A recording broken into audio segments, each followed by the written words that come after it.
ছেলে এনেছে দেশি চিংড়ি মাছ। এই দেশি চিংড়ি মাছ লাউ দিয়ে করব, কেমন হবে বলো তো?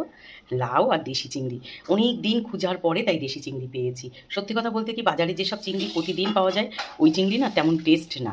তাই অনেক আমি বলেছি দেখ লাউ দিয়ে করব, একটু দেশি চিংড়ি নিয়ে আয়। সেই জন্য ছেলে দেশি চিংড়ি এনেছে, আর সঙ্গে উপহার হিসেবে এনে দিয়েছে এই যে পুঁটি মাছ। তোমরা কারা কাটতে ধুতে ভালোবাসো বলো? যারা ভালোবাসো অবশ্যই আমাকে জানাবে। আমি একদম ভালোবাসি না, কিন্তু ছেলে এনেছে, জ্যান্ত ছিল মাছগুলো, কেন বলো? সেই কারণে দেখলাম না বেছে খুঁটে গুছিয়ে রাখি। তাই কেমন হয়েছে আজকে লাউ চিংড়ি তোমরা দেখতে থাকো। ছেলে বাজার থেকে ছোট চিংড়ি এনেছিল আর লাউ দিয়ে করব, এবার লাউ তরকারিটা করে দেখাবো, সেটাই তোমরা দেখতে থাকো। আমি লাউ করব, লাউ চিংড়ি করবো, তার জন্য এই হচ্ছে আমার টোটাল উপকরণ। চিনি, হলুদ, লবণ। এই চিনি, হলুদ, লবণ এগুলো তোমাদের পরিমাণ মতন তোমরা দেবে। কেউ চিনি খেলে দেবে, না খেলে দেবে না। লবণ যে যেমন খাও তেমন দেবে। হলুদ তোমার রং অনুযায়ী দেবে। আর অনেকে লাউ তরকারিটা একটু হালকা রং খায়। আর ফোড়নে দেবো আমি কিচ্ছু না, তেজপাতা, শুকনো লঙ্কা আর জিরে। আর নামানোর আগে দেবো ধনে পাতা। এতে তেল বসিয়ে দিয়েছি, এবার ফোড়নটা দিয়ে দেবো। তেলটা গরম হয়ে গেছে। যারা চিংড়ি মাছ না দিতে পারো তারা হয়তো বড়ি দিয়ে খেতে পারো, যারা নিরামিষ খায়। আর লাউ কিন্তু প্রচণ্ড পরিমাণে তেল লাগে না, লাউ অল্প তেলেই তৈরি হয়। এই তেলের মধ্যে আমি চিংড়ি মাছ দিয়ে দেবো, দিয়ে ভেজে নেবো।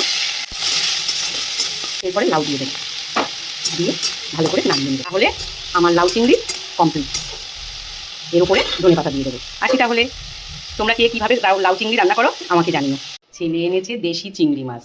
এই দেশি চিংড়ি মাছ লাউ দিয়ে করব, কেমন হবে বলো তো? লাউ আর দেশি চিংড়ি অনেক দিন খোঁজার পরে তাই দেশি চিংড়ি পেয়েছি। সত্যি কথা বলতে কি, বাজারে যেসব চিংড়ি প্রতিদিন পাওয়া যায় ওই চিংড়ি না তেমন টেস্ট না।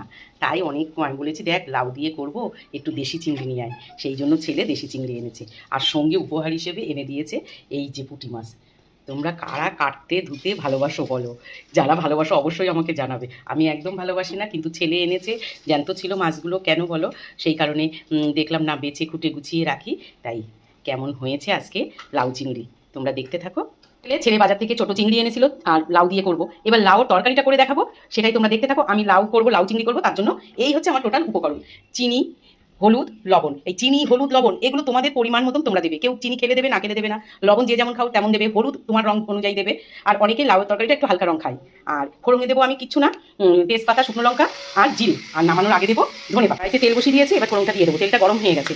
যারা চিংড়ি মাছ না দিতে পারো তারা হয়তো বড়ি দিয়ে খেতে পারো, যারা নিরামিষ খায়। আর লাউ কিন্তু প্রচণ্ড পরিমাণে তেল লাগে না, লাউ অল্প তেলেই তৈরি হয়। এই তেলের মধ্যে আমি চিংড়ি মাছ দিয়ে দেবো, দিয়ে ভেজে নেবো। এরপরে লাউ দিয়ে দেবো, দিয়ে ভালো করে নামিয়ে নেবো। তাহলে আমার লাউ চিংড়ি কমপ্লিট। এর উপরে ধনে পাতা দিয়ে দেবো। আসি তাহলে, তোমরা কে কীভাবে লাউ চিংড়ি রান্না করো আমাকে জানিও।